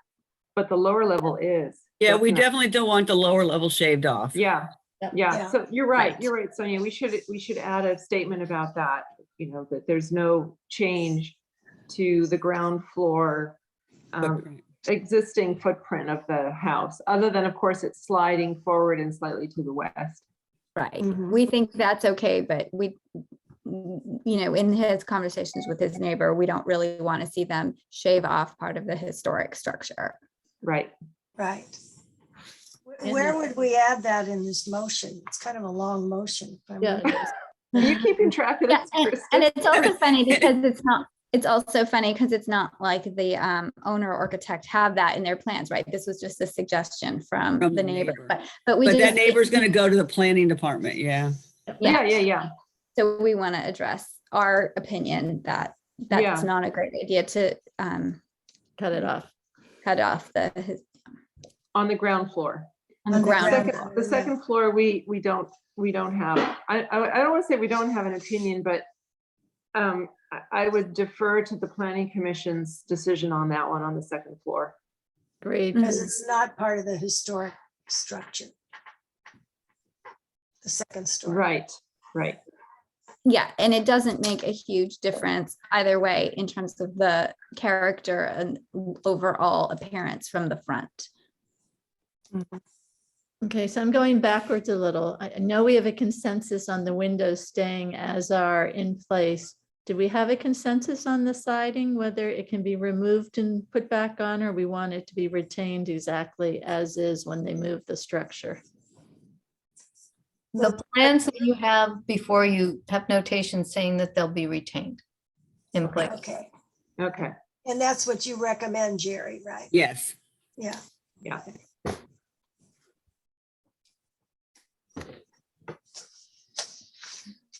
Well, what kind of, are we ready to propose?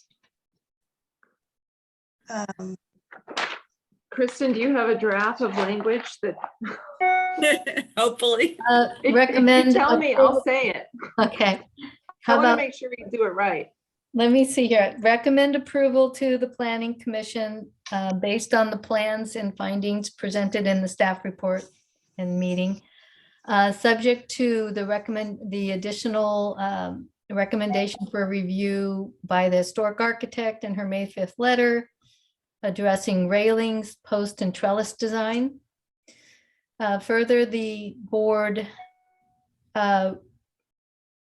would not support any change to the ground floor historic footprint of the west side of this building, but has no Northwest objection corner. to second floor modifications of new additions if the planning commission determines they are necessary. I'm kind of winging it, guys. Boy, that was Yeah. well drafted. That was impressive. Yeah. I think that covers it all. Does that make sense though, to say like the footprint, because the footprint is moving anyway? Does it make sense that work? Okay, so the original floor plan of the ground floor and exterior materials of the front corner. Mhm. I would say the front northwest corner. front Yeah. northwest corner. Yeah. Okay. I agree. Okay. So is that a motion that's been made? So Can we'll you try read it this one more again. time? Yeah, I'll try this again. Recommend approval subject to the findings and conditions in the staff report and the plans presented to the board. Subject to the additional review by the historic architect and as outlined in her May 5th letter, requiring additional review and approval of railings, post and trellis treatment at the front porch. The board further does not support any modification to the northwest front corner of the historic floor plan of the building, but has no objection to second story modifications as deemed appropriate by the Planning Commission That's it. for new additions. That's Alright. really good. All Perfect. right. Does anybody want to put forth that as a motion? Well, I couldn't read it myself, but I'll put it forth. I'll second it. Okay. All right. All in favor? Aye. Aye. Hi. All against? No. And Like, we'll it's- note that Rich Storick is absent, so that is Right. 4 in favor and 1 absent. Yeah. Who seconded? I didn't I see. did, Carol. Carol. Carol, thank you, Carol. Yep. Well, that's an exciting project. Yeah, it's going to be gorgeous. I was actually excited looking at the plans. I mean, I love, and can I just say, I love the way the house, it still has its balance and character. And, you know, you don't feel like it's being overwhelmed by the addition or that it's being compromised. I just feel like it's aesthetically just really in keeping with the farmhouse feeling of the lot. And I really like it. So, Me too. Just so the board knows, I see that Mr. Wilkinson has his hand raised. You did close Okay. the hearing and make your motion, but would you like to hear from him again? yes. Okay. Yeah. Rob, you're able to speak?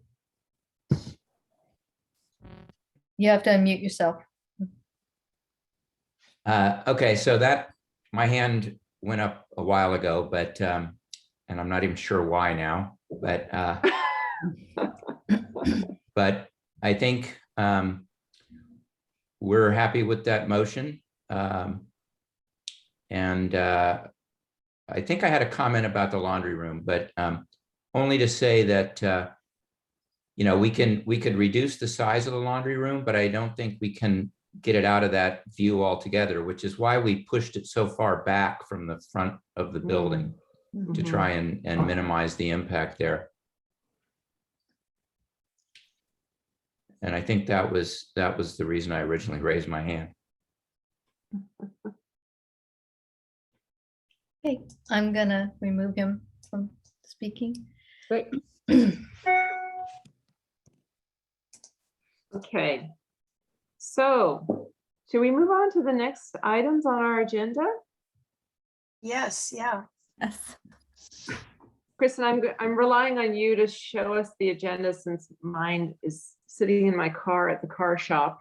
I can't read this here. Well, the next business item is the historic marker project, I think. Mhm. Oh, okay, Oh, good. You have the map up. Mhm. great. So I'm not sure how much everybody wants to know or needs to know, but you did get a letter about the historic marker project, I think. And We included it as an afterthought in your packets. It was separate from the stapled agenda. so did anyone have any Yeah. questions about what we're hoping to have happen with our historic markers? I love the idea. Good, Carol. And it'll be a gradual project, but we are working on it. And we have some funding from the Larkspur Community Foundation that's available for historic projects, but they prefer that we have a matching grant. In other words, that we come up with money from another source to match. Couldn't we get sponsorship of each of the markers from the local businesses and shops and bars and restaurants? Well, you know, I think you mentioned that before, Carol, and it's a very good idea. But first of all, I'd like us to try and use up some money that's been sitting around from our Larkspur past and present book sales. I like that. And I Mhm. think we have about $40,000. But it could be saved and used for other things. But I think it would be good for the city to know that that money can be used for something historic. Yeah. Markers would be good. We have 11 or 12 choices of where the markers could be, but we'd probably start with 5 or 6 and then go from there.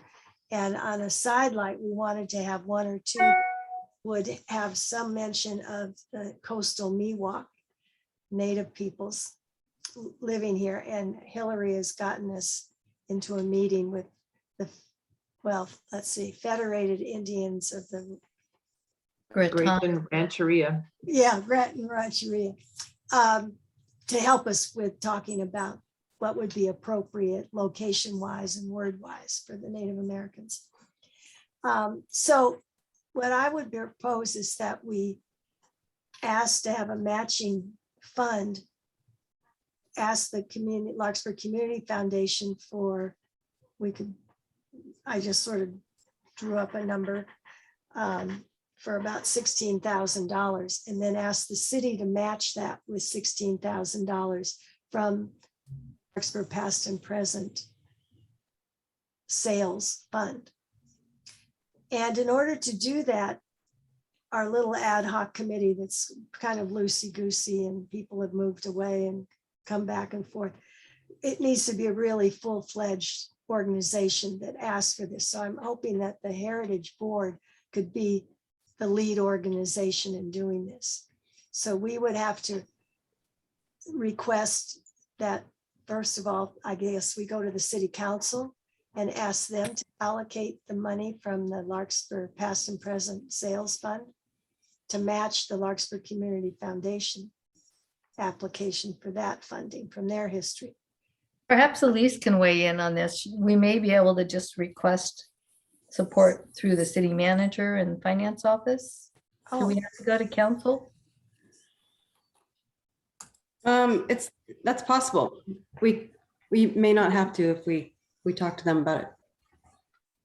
Well, whatever's the easiest way or to expedite it, whatever you suggest, we're happy to do. But I think the first thing we need is a motion and a decision from the board to pursue this project. So could I propose, or are there any questions? Yeah, I'm sorry, Lilia. I didn't get the letter in my packet and I thought, how did I miss it? But I've just kind of flipped through again and I don't have it. So I would love. Pick yours up before everybody else and we put them in the ones because it came. Sorry, I'd already You run were the too packet fast. filled out. She sent me the letter. We put them back and you were too fast for me. So I emailed it. Oh, you did? Yeah. Okay, well, I thought I opened my emails too, but I will go back and look at it. Thank you. I'll make sure. Lilia, I have a question. I think I saw, does Corte Madera have markers like that? They do at their, I forget what they call it. It's the park across from the old 7-Eleven. The town, they don't call it Town Park. Maybe it's a Centennial Park. Yeah, no. Stand where that is. They Yeah, have 4 there. And okay. we looked at those, our group did, and they're fading. They're not quite as high quality that will last long. And we've decided we need to go for the most expensive finish and something that'll last. There's one group that's less expensive and that would last 10 years, but the other method would last 25 years. And we figured 10 years, we can't be raising money again. So Yeah, the better quality one. I agree. So, and there, each marker, our estimate is it will cost about $3,000. So that's where I came up with 11 Mhm. markers. Oh, there's the letter. Okay. Oh, okay. Does everyone want to read it or I've already read it. read it? Yeah, I'll review it later. Sorry. Oh, okay. Did Yeah. that include the expense of installing them or? No, we spoke with Julian Skinner a couple of times, and he walked it with us to show us which places they can be installed. And we got the impression he would be doing the installation. So that would be, I don't know how you budget for that part. Among other things, at least we have to build them so that they're ADA compliant. Hmm, And he knows all about that, okay, those kinds of rules and things. interesting. And they have to be on public property too, right? Yes. Mhm. Well, you could ask a private person, but it's a lot of legal trouble. So it's Right, simpler to go with something yeah. the city owns and has control over. So I have a comment, and this might, I'm glad Jerry is still here. I had a conversation with Mayor Dan Hilmer last week. And I mentioned this project to him, and he said, this is a wonderful idea. And he was also saying that when you have historic markers like this, that could be considered another form of preservation. In other words, Absolutely. if you totally lose the resource, like if a house just can't be saved for whatever reason, that you can create a historic marker that kind of reflects what existed there. Jerry, what do you think Yeah, about I've been that? heavily involved in the Berkeley Architectural Heritage one. Alameda Preservation has a plaque program. So there's a whole bunch of different ways to do it and methods.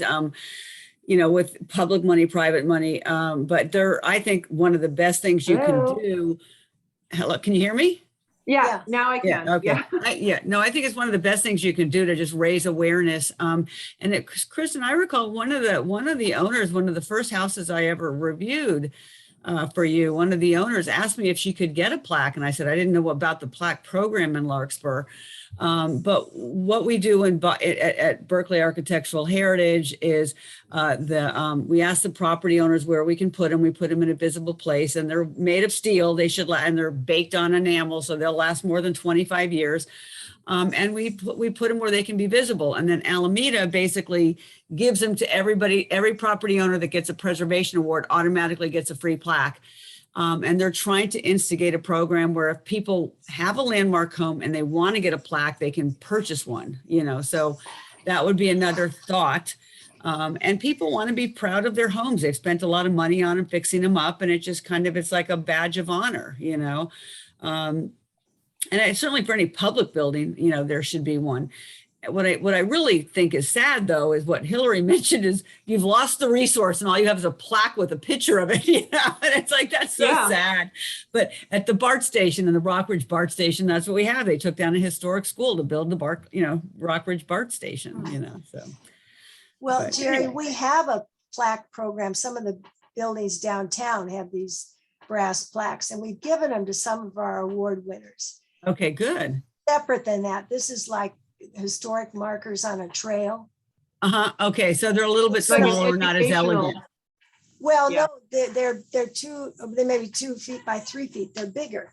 Oh, the little elegant, smaller ones go on houses and on Yeah, buildings. that's what we have in Berkeley, are the little elegant, and it only has like 2 or 3 sentences: when it was built, what style it was, you know, whatever. So the historic markers are kind of like a walking tour, Jerry, where you can go along, say, the old railroad track, and they'll identify this was once the Baltimore Railroad Station and Okay. kind of thing.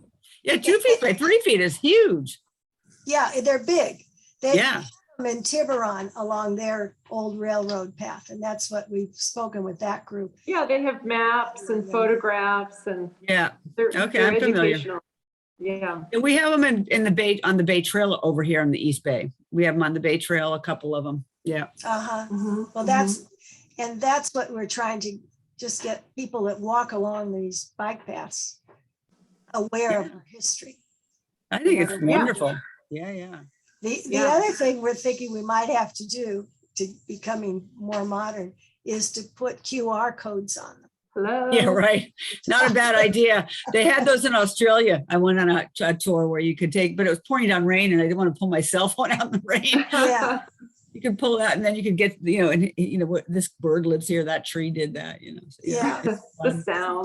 The advantage of QR codes is you can update them. That's true. That's true. So, But then the technology will change again, right. That's true. But at any rate, that's design details, which we'll talk about later. But this is mainly a way of getting the funding going. So Leila, do we need to draft anything, a formal motion of the board sanctioning this project? I think so. Well, Okay. I think definitely it would be good if the Heritage Board was behind this, sort of Yeah, originated. yeah. So, do you want to Do you have something, do you have some language in mind, or do you want me to wing it, or? you could wing it. Okay, well then, I think we're pretty much agreed that this is a worthy project, correct? I don't hear any dissent. So the resolution would be that the Heritage Preservation Board, we will prepare a series of historic markers, obtaining funding from the Community Foundation, as well as, would you say, pardon? Requesting, yeah. I think Larkspur. requesting funds from your Heritage Book account. Sales. As well as the proceeds from sale of our Larkspur past and present inventory, to pay for this project. The number and location of markers to be discussed at further board meetings, because I think we still have to figure out how many and pinpoint where they're going to be located. Mhm. Anything else you want to add to that, Lelia? That sounds good to me. Kristen, how's your shorthand, Kristen? I got it. Okay. It's all recorded too. Okay, perfect.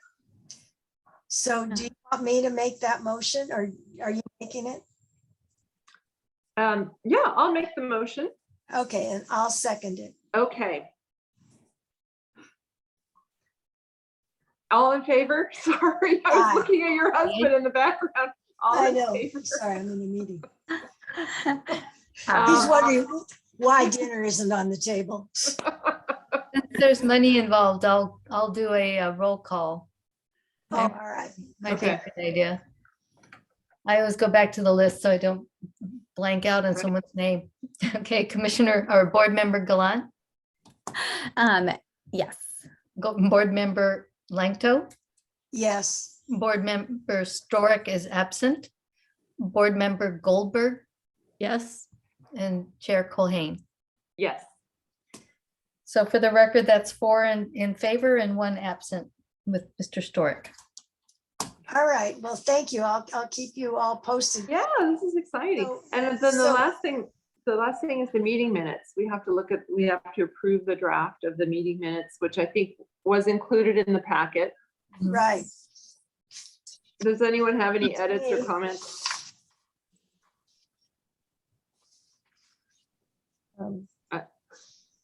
Okay, all in favor of approving the meetings as printed? I think you need to make a motion. Um, Well, I could do it. I make a motion that we, Yeah. the minutes of the regular meeting of February 28th, 2022. Who wants the second? I'll I'll second. second. Yeah. Okay, Whichever. all in favor? Aye. Aye. Okay, all in not favor? We'll say 1 absent. 1 absent. Okay. Okay. Whew. All right. Meeting's approved. And then I guess at some point we'll be back in person, right, Kristen, or? It's looking that way. I think our community development director could probably address when that could occur. Okay, I know that there's been an increase in coronavirus cases in the Bay Area, so that maybe that might put a delay to it, but we'll see. Would you like her to give you an update on what's happening right now? Sure. Sure. They are starting with the city council meetings that have already gone to like a hybrid format where some of the members are in person and some are still on Zoom, and the public could either attend in person or on Zoom as well. And then it's likely the planning commission will do that next, also start with a hybrid format. And then I think we'd probably let the committees discuss if you want to have a hybrid format or meet in person. Obviously, there's a little more, it's more complicated to have a hybrid format. We would need staff. So I think we'd have to talk about that more if all of the committees want to do that. But if you're interested in meeting in person, I think that will be possible soon. Well, we're still on the basis of meeting as needed, right? Yeah. Yeah, so we'll wait and see. Yeah, we'll Okay, talk about it the next time you have a meeting coming up. right. Okay. I'll poll you all to see if you want to meet in person or not, if we are allowed to. Okay, All right. I'm sorry, I think I signed on a couple minutes late, so I was so happy to see Elise in our meeting, but I missed, like, Elise, is this like a new role for you? Like, missed it? Yeah, new position. It just started. I'm thinking it's almost been a month now, but oh my God, time flies. you're here. Wow, congratulations. Yeah. So is this, instead of planning director, it's a new title, or? Yeah, they changed the title. Oh, But, okay, so you're similar community. position to what Neil was in terms of managing the building and planning departments. Oh, okay. Well, welcome. Thank you. Or do you live Yeah. close by, or? I live on Magnolia in a historic house. Cool. Is that right? Wow. Isn't that a conflict of interest? I do have to I can't consider any projects that are nearby my house, so that's going to make certain things Oh. challenging, but hopefully it'll work out fine. Okay. So far, so good. Oh, good, good. Elise and I have children in the same class, so she's a. Oh, Nice. Yeah. oh, wonderful, good. Kristen, do we still have our city council liaison? We do, but they don't really, I send them your agendas and packets. But I have not heard from either of them. There were two at one point. I'm not sure if that's changed, but that was the last standing, was Hilmer and one of the newer council members. Okay, I guess maybe that's on an as-needed basis as well, or, They don't seem to feel that they need to attend your meetings at this point, probably because you guys are so well dialed into what you do and they're pretty busy. yeah. Well, it would be helpful for them to know about the historic markers, though. I did send them the packet with the agenda in your letter. Oh, okay, okay. Yeah.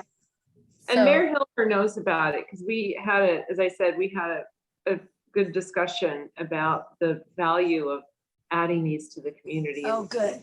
Yeah, I also forewarned the city manager so he knew about it, because I didn't want to send it to the council liaisons and have them question him and he'd be surprised. Right. oh, good, So Yeah. he's aware as well. And I good, all right, forwarded the letter that Bill in the map bill that Lelia okay. gave to him. All right, good. Okay, So, I will be working on, there's a format with the Marin Community Foundation, and then how would we go about asking for matching funds from the city's fund? Elise, do you think I should draft a memo to the city manager on their behalf? Yeah, I think that would be good. And maybe it's just something that gets into the next budget would be a hope. Well, presumably we have a budget of funds that were, I don't know if this fund still exists for sure, but they had a book fund that was a separate line item in the budget. That's good. Yeah. Hopefully it's And not. last year, Yeah. the finance director, I forget, used to call her treasurer, but she found that we had $40,000 or approximately. So, Oh, my goodness. So it's probably good to spend a little bit of it. Yeah. So we won't have to tap into Helen Heitkamp's bequest? No, I think we better do both. Okay, Matching things brings in more community on the project. yeah, yeah. And then we can take Carol's idea if we need more money. And get. Yeah. That's great. So I think I'll send him this memo after Elise looks it over and tell them that you want to use matching funds of approximately $15,000, but you probably should nail down the exact amounts, Lilia, for the I mean, Okay, yeah, so that we can then have that specific amount designated. yeah, I have a bid from the developers that make these things. And we asked Rich to look at it and see if he knows of any other source, to compare it. So as soon as I get a final bid, I could send it to you, or I could send you this original one. Whatever you think is gonna be your final amount, so we make sure Okay. it's the right All right. amount. All right, designated I'll from get the that fund. pretty soon. Government finances you have to be very precise and show what Yeah. you're trying to. Right. Okay, good. Okay. Thank you. All right. Well, if there's no more comments or issues or anything else that we need to discuss, I think we can move to adjournment. Yeah, thanks, All right. Kristen. Thank you. Nice to Bye, see everybody. and nice Thank you, to meet Jerry. Nice to meet you, Yeah, Elisa. thank you, Jerry. Yeah. Yeah, Night, thank you, everybody. Jerry. You definitely carry us forward. Thank you. Bye. Thank Bye. you. Good night. All right, I'm gonna turn off the meeting.